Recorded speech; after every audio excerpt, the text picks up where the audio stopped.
दोस्तों, स्वागत है आपका स्टेनोलिपि शॉर्ट हैंड चैनल में। डिक्टेशन स्टार्ट होगी 5 सेकंड बाद। स्टार्ट। स्टॉप। स्टार्ट। अध्यक्ष महोदय, मैं देश के तात्कालिक इतिहास की एक बात का वर्णन यहाँ इसलिए नहीं कर रही, जैसा कि एक माननीय सदस्य ने कहा, कि मुझे कोई बहाना चाहिए, बल्कि मैं उन गंभीर समस्याओं को आपके समक्ष सही परिप्रेक्ष्य में रखना चाहती हूं जिनसे हम सभी संबद्ध हैं। मूल्य वृद्धि, आवश्यक चीजों की कमी, आर्थिक कठिनाइयां आदि। स्टॉप। कठिनाइयां तो है ही, और हम जानते थे कि वे आएंगी। स्टॉप। उनके बारे में हमने राष्ट्र को चेतावनी भी दी थी और संसद को भी बता दिया था। स्टॉप। लेकिन जिस बात को हम नहीं जानते थे और जिसने हम पर अतिरिक्त भार डाल दिया तथा हमारी कठिनाइयां बढ़ा दी, वह था सूखा। स्टॉप। हालांकि मुझे कोई शक नहीं कि जनता और सरकार इन कठिनाइयों को वैसे ही दूर कर लेंगे जैसे उन्होंने 1971 की बड़ी चुनौती का प्रत्युत्तर दिया था। सरकार की असफलता में विपक्ष का निहित स्वार्थ है, लेकिन मुझे आशा है कि वह यह महसूस करेगा कि इस मौके पर हुई किसी विफलता का अर्थ होगा जनता पर बहुत ज्यादा मुश्किलों का बोझ आ पड़ना। स्टॉप। यह सरकार के लिए नहीं बल्कि जनता के लिए कठिन स्थिति होगी। स्टॉप। विपक्ष के अनेक मित्रों को यह कहने की आदत है कि आप तब सरकार में नहीं होंगी या यह सरकार के साथ घटित होगा। स्टॉप। मैं भी यह बार बार दोहराना चाहती हूँ कि हमें यहाँ बने रहने में कोई रुचि नहीं है, हमारी दिलचस्पी तो एक नीति के परिपालन में है। स्टॉप। यह सुनिश्चित बनाने में है कि वह सफल हो। स्टॉप। अगर हम इसमें सफल नहीं होते तब भी इसका अर्थ यह नहीं है कि हम उन नीतियों को छोड़ देंगे जिन्हें हम सही मानते हैं और जिनके बारे में हम सोचते हैं कि प्रत्येक घटनाक्रम द्वारा उनका औचित्य सिद्ध हो चुका है। स्टॉप। अच्छा होगा कि माननीय सदस्यगण स्वयं अपने पिछले भाषणों पर विचार करें। स्टॉप। क्या कभी भी उन्होंने यह सोचा है कि राष्ट्र आगे बढ़ेगा? स्टॉप। क्या कभी भी उनके ख्याल में यह बात आई है कि कहीं कोई सफलता मिल रही है? स्टॉप। लेकिन इन निराशापूर्ण भविष्यवाणियों के बावजूद हम आगे बढ़े हैं। स्टॉप। हमने एक ऐसी चुनौती का सामना किया जो अपनी तरह की एक सबसे बड़ी चुनौती थी, जिसका सामना शायद किसी भी देश ने, चाहे वह विकसित और अमीर देश हो या गरीब, किया हो। स्टॉप। स्वीकृत नीति तथा कार्यक्रमों से पीछे नहीं हटेंगे। अधिष्ठाता महोदय, परिषद का प्रमुख कार्य लोगों की भलाई के लिए इस क्षेत्र का विकास करना है। स्टॉप। विकास का पहला सूत्र है समन्वित कार्य प्रणाली। स्टॉप। मुझे कोई संदेह नहीं कि ऐसी कार्य प्रणाली से यहाँ की विभिन्न इकाइयों को लाभ पहुंचेगा। स्टॉप। आजकल प्रभु सत्ता संपन्न, देश भी व्यापार, सिंचाई और बिजली के लिए नदी प्रणालियों और जल संसाधनों के उपयोग, राजमार्गों और रेल मार्गों के निर्माण तथा खनिज संपदा के उपयोग जैसे मामलों में सहयोग का सहारा लेते हैं। स्टॉप। और इस प्रकार के सहयोग से अलग अलग सरकारों के अपने अधिकारों पर कोई आंच नहीं आती।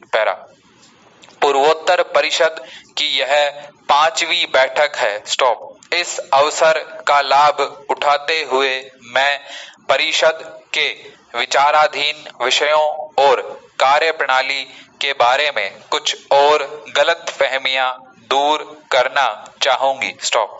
यह इस क्षेत्र की विभिन्न राजनीतिक इकाइयों का संगठन है जिसकी स्थापना संसद में पारित एक अधिनियम के अंतर्गत की गई है और जिसका उद्देश्य विकास और कल्याण की योजनाएं तैयार करना है। स्टॉप। यह किसी सरकार से ऊपर के स्तर पर काम करने वाला कोई सरकारी तंत्र नहीं है। स्टॉप। इससे राज्यों या केंद्र शासित प्रदेशों के अधिकारों में किसी भी रूप में कोई कमी नहीं होती। स्टॉप। यह सलाह देने वाला संगठन है, देख रेख करने वाला नहीं। स्टॉप। इससे इसके सदस्य राज्यों और प्रदेशों के केंद्र के साथ संबंधों में भी परिवर्तन नहीं होता। स्टॉप। केंद्र सरकार इसका उपयोग इस क्षेत्र के विभिन्न प्रशासनों के अधिकारों या कार्यप्रणाली में दखल देने के लिए नहीं करेगी। स्टॉप। राज्यपाल की तथा मेरी भी यह आशा है कि परिषद समय के साथ साथ एक प्रभावशाली समन्वयकारी अभिकरण बनेगी तथा सद्भाव, जिम्मेवारी और पारस्परिक सम्मान के वातावरण में क्षेत्रीय समस्याओं को हल कर सकेगी। स्टॉप। मैं चाहूंगी कि परिषद ऐसी परियोजनाएं तैयार करे जिनका लाभ एक से ज्यादा इकाइयों को मिले और जिन्हें वर्तमान पंचवर्षीय योजना के शेष समय में पूरा या कम से कम आरंभ किया जा सके। स्टॉप। ऐसे अनेक कार्य क्षेत्र हैं, जैसे परिवहन और संचार, बिजली, बाजार बिक्री, संस्थागत वित्त प्रशिक्षण, उद्योगों के लिए व्यवहारिकता रिपोर्टें तैयार करना आदि, जिनके संदर्भ में क्षेत्रीय दृष्टिकोण बहुत अधिक लाभदायक सिद्ध होगा। स्टॉप। दूरदर्शिता और व्यवहारिकता किसी भी श्रेष्ठ आयोजन की दो मूल कसौटियां हैं। मैं आपको आश्वासन देना चाहूंगी कि परिषद जो भी सुझाव देती है उन पर भारत सरकार के विभिन्न मंत्रालय विशेष ध्यान देंगे। अधिष्ठाता महोदय, आपको यह जानकर प्रसन्नता होगी कि भारत सरकार परिषद द्वारा तैयार की गई परियोजनाओं के लिए वर्तमान योजना के शेष समय में खर्च के निमित्त परिषद को 50 करोड़ रुपए देगी। स्टॉप। यह धनराशि उस रकम के अतिरिक्त होगी जो यहाँ के राज्यों और केंद्र शासित प्रदेशों को उनकी अपनी योजनाओं के लिए मिलेगी। स्टॉप। इस विशिष्ट क्षेत्र के विकास के लिए इस प्रकार का आवंटन अगली पंचवर्षीय योजनाओं में भी जारी रहेगा। स्टॉप।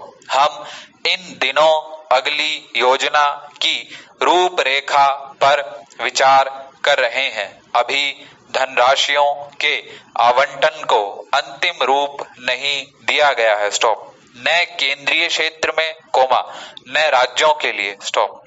जब तक यह विचार विमर्श पूरा न हो जाए तब तक स्पष्ट है कि यह बताना संभव नहीं होगा कि अगली योजना के लिए कितने धन का प्रावधान होगा। स्टॉप।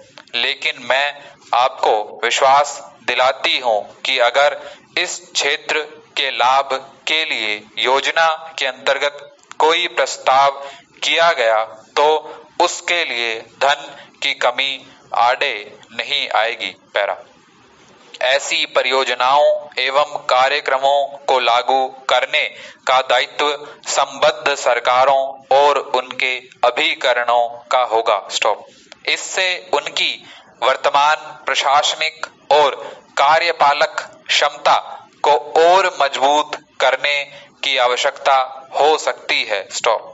यह महत्वपूर्ण है कि पूर्वोत्तर राज्यों में से प्रत्येक आंकड़ा संकलन, परियोजना निर्धारण, सामान्य निर्माण तथा प्रशासन के क्षेत्र में अपनी कार्य कुशलता बढ़ाए। स्टॉप।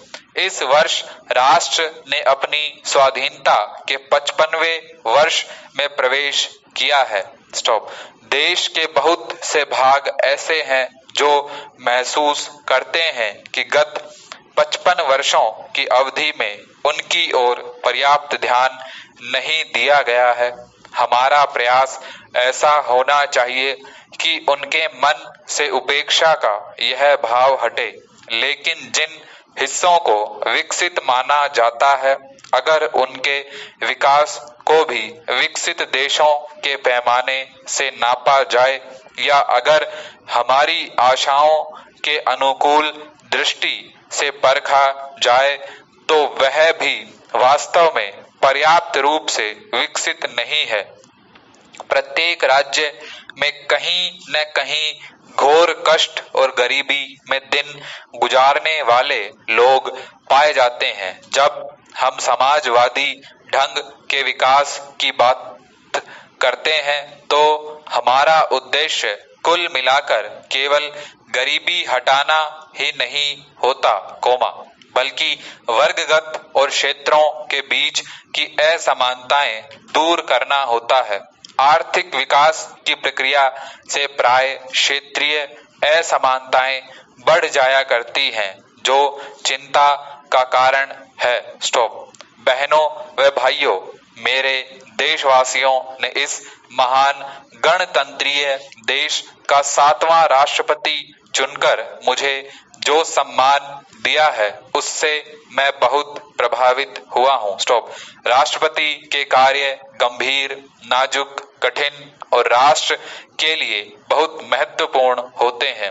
मुझे अच्छी तरह मालूम है कि राष्ट्रपति का उत्तरदायित्व निभाने के लिए उच्चतम गुणों की आवश्यकता तो होती ही है, पर साथ ही इन्हें समझने और निभाने के लिए ईश्वर की कृपा और राष्ट्र की शुभकामनाएं भी बहुत जरूरी हैं।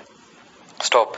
विश्वास करता हूं कि मुझे यह सब प्राप्त होगी और मैं प्रतिज्ञा करता हूं कि अपने से पहले सम्माननीय राष्ट्रपतियों की महान परंपराओं का अनुसरण करने की पूरी कोशिश करूंगा। स्टॉप।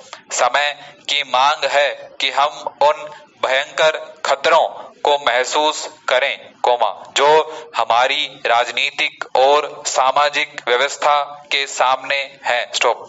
यदि हम राष्ट्रीय जीवन को और अधिक अनुशासनपूर्ण न बना सके, तो हमारे मूल्यों की बुनियाद को ही खतरा हो सकता है। स्टॉप।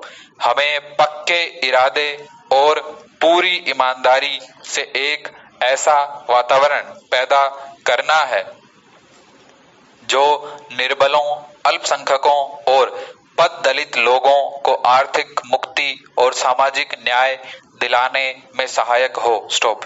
हमें विभिन्न राज्यों, जातियों, धर्मों और विभिन्न भाषियों में भावनात्मक एकता स्थापित करने की कोशिश करनी है। स्टॉप। अनेकता में एकता ही भारतीय संस्कृति का आधार है और यही भारतीय जीवन का मूल मंत्र है। स्टॉप।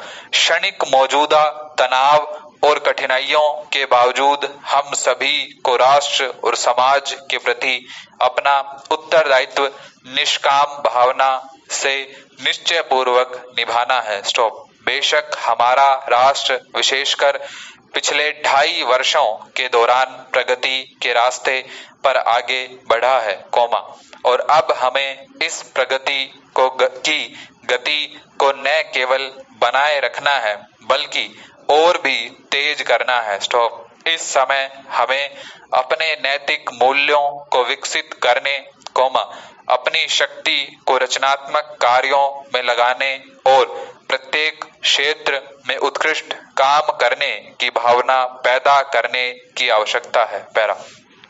सांप्रदायिक भावना, जाति भेद, राजनीतिक निष्क्रियता, पृथकतावादी प्रतिक्रियाएं, हिंसा और आतंकवाद हमारे देश के राजनीतिज्ञों, संतों और महात्माओं की महान विरासत को नष्ट कर देंगे। स्टॉप।